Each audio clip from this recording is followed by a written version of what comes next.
Welcome to Katie Bird's Nest. I am Kate, and this is week 6 of The Artist Way by Julia Cameron, a course in discovering and recovering your creative self. Week 6 is about recovering a sense of abundance. For the reading, it was a pretty short reading. I thought the chapter would be longer, but it was a pretty short chapter. The touch points in it were the great creator, luxury, counting and exercise, money madness and exercise. So there weren't that many chunks to read in the chapter for this week. And I thought the topic for recovering abundance was going to be different. The topic was pretty much about luxury and money.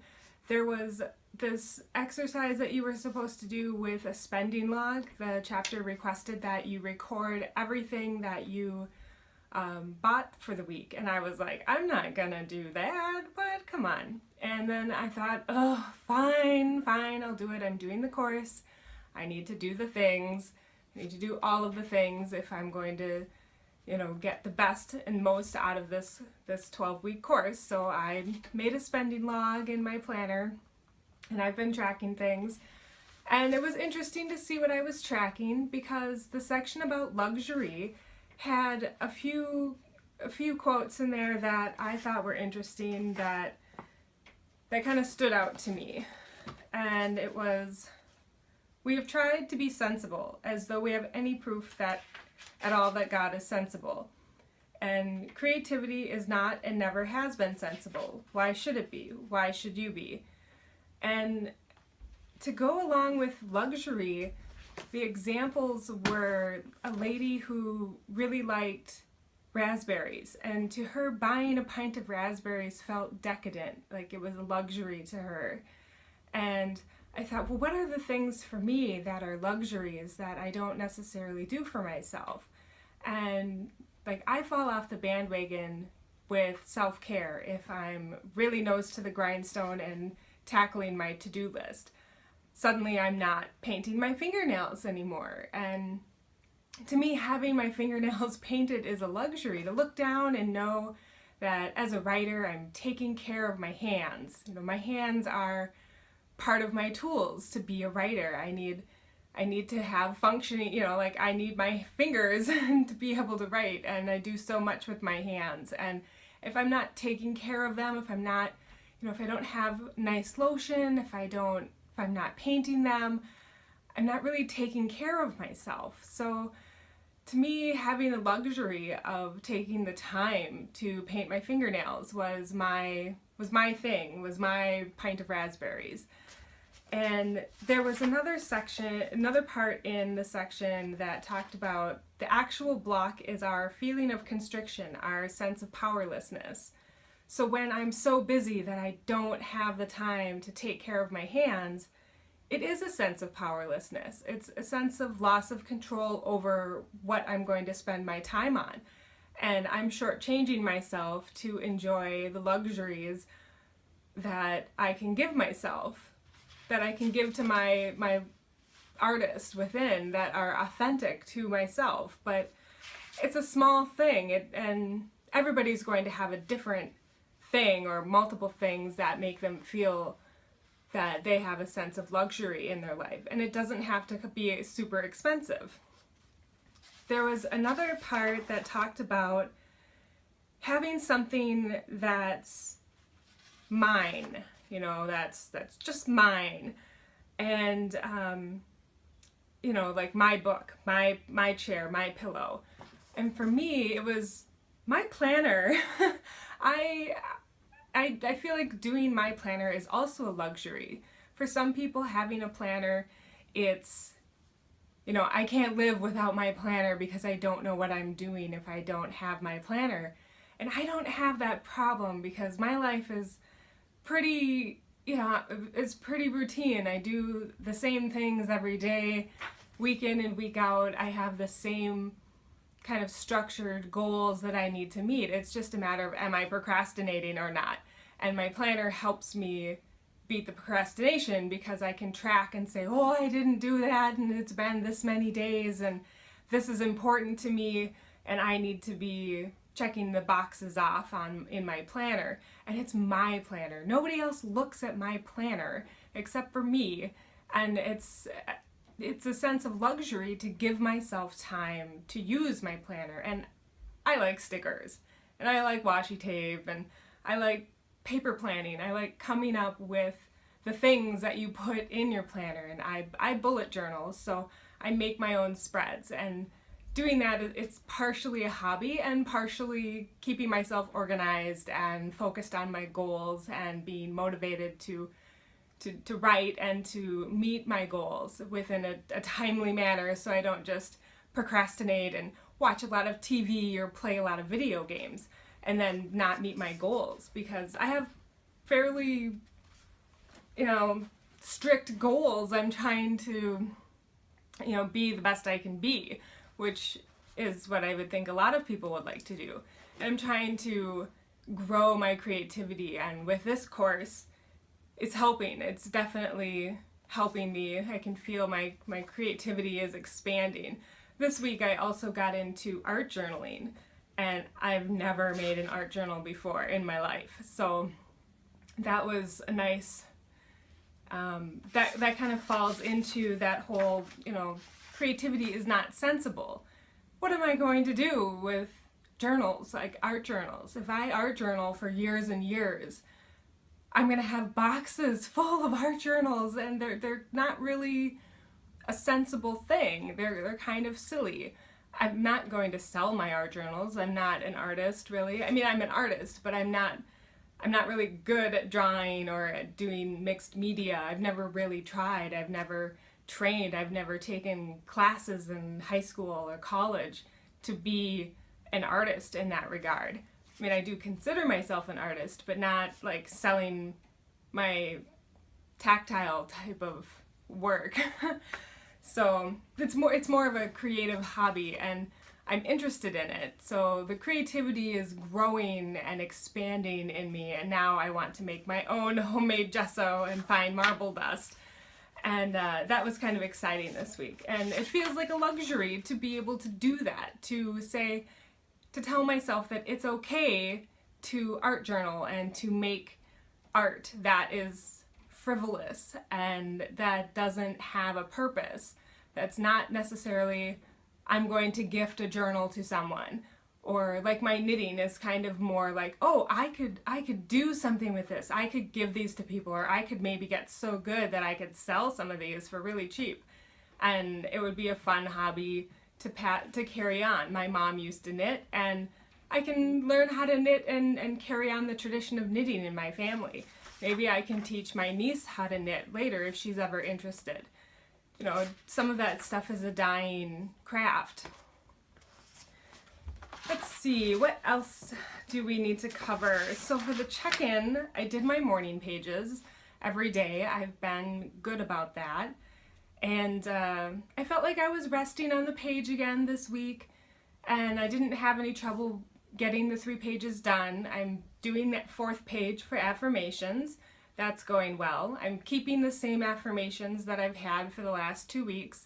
I don't feel like the affirmations have turned into beliefs yet. They haven't really settled into my belief system yet. I still don't quite believe my affirmations yet.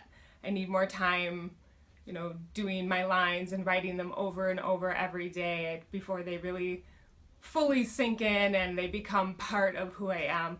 So at some point I will change them, but not until they're really ingrained in who I am. Because I want these affirmations to be part of my life. I want them to manifest, and I want to feel and be what my affirmations say I am.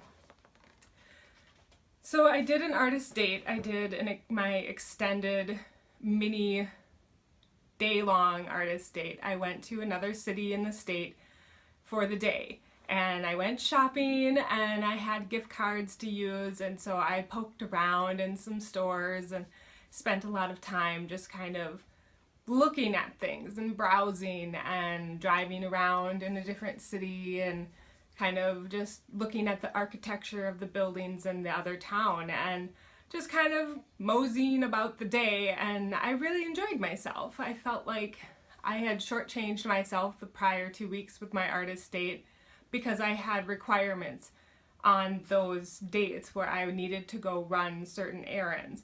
Whereas this artist date was just, I could do whatever I wanted. If I saw a coffee shop, I could pull over and be like, oh, I'm gonna stop here and get something. If I stopped by a craft store because I saw something, I could pull over and be like, oh, I'm gonna look at this. This might be interesting. And it was really fulfilling to be able to just have a day off and do whatever whim took me at the moment when I was driving through this new town that I wanted to go visit, but I just had never made the time to go. And I was able to just do whatever I felt like doing that day. And synchronicity, I have one of my good friends, she and I, we've become accountability buddies. And I think that's a sign of synchronicity, because how many times do you have a friend that you get along with, that you can be at the same point in your life and striving for the same goal? You know, I mean, I've been accountability buddies with this friend before, and so I know it's going to work out. And we have an exercise goal, and it's you know, it's nice to have someone that I know this is going to work with, and it's not a complete stranger, and it's not like a new friend. This is like an old college friend of mine, and we've done this before, and I'm super excited. So I know this is going to work, and we're both at the same place in our exercise regimes right now. And so we can start together and progress together. And we've done accountability buddies like this before, like I said. So we're both really pumped up, and we're like, yeah, let's do this. You know, it's January and we're gonna be ready to go for swimsuit season this summer, you know. I think that's a common goal with New Year's resolutions, is to start an exercise goal. And it's so much easier to do when you have someone else to, you know, help expect you to get in your days that week. Like, you know, I'm supposed to go so many times a week, and now if I have to tell her I didn't go, I feel like bad, and that's the extra push where when I don't feel like going, like, oh, I can't tell her I didn't meet my quota for the week, I have to go, and that gets me out the door. And it actually works with this particular friend. You know, it doesn't work with my husband. My husband and I can set exercise goals, and I just slack off, and I'm like, oh, whatever, you know. So I think that was a very it was a sign of synchronicity for me in my life, that my really good best friend was in the same place as me, and she actually, you know, we were talking, and we were both really kind of wanted this at the same time. We wanted to do this together. So any other issues this week that I consider significant for my recovery? Nothing else that I haven't already covered. Again, I thought this chapter was going to be something different. I thought there was this progression from reading deprivation to the chapter about, what was it, integrity? Yeah, that was chapter 4. Chapter 5 was recovering a sense of possibility. So I thought the reading deprivation, and then the possibility chapter, and now this abundance chapter, I thought it was going to focus more on the abundance in my writing and my creativity of that. I didn't think it was going to be focused on money, but it ended up being a good week for me. It ended up being kind of a more mellow week with the spending log. It was really the only assignment. The tasks were the exercise at the end of the chapter, or like, go outside and pick some flowers and press them. And I'm like, it's January, there aren't any flowers outside, I can't do that. You know, and the second one was, go pick up rocks outside, you know, you can hold them in your pocket and rub them. And I was like, it's cold, I'm not gonna go pick out rocks outside off the ground right now. So the exercises, I didn't really do the exercises this week. And there was one where it was like, go back and read like a list of affirmations. What was it called? It was number 7. And it was, reread the basic principles. Do this once daily. Read the artist's prayer from week 4. And so I had printed off those those little rules, those little affirmation prayers in the book, and I cut them out and I stuck them in my journal. So I was reading them after I did my morning pages, after I did my affirmations. I pulled out the little pieces of paper and then I would just sit and read them. And I did do it every day. I did number 7 every day this week because I didn't really do any of the other exercises. And I do feel like those affirmations are kind of sinking in more than they were before, because I was like, the great creator, come on. And now I'm like, all right, good orderly direction. I can buy into that a little bit more than some of this other stuff, you know. And you know, everybody's in their own place for spirituality. And I'm working through mine. So next week is week 7, and it's recovering a sense of connection. So we will see you next week at the check-in how that goes.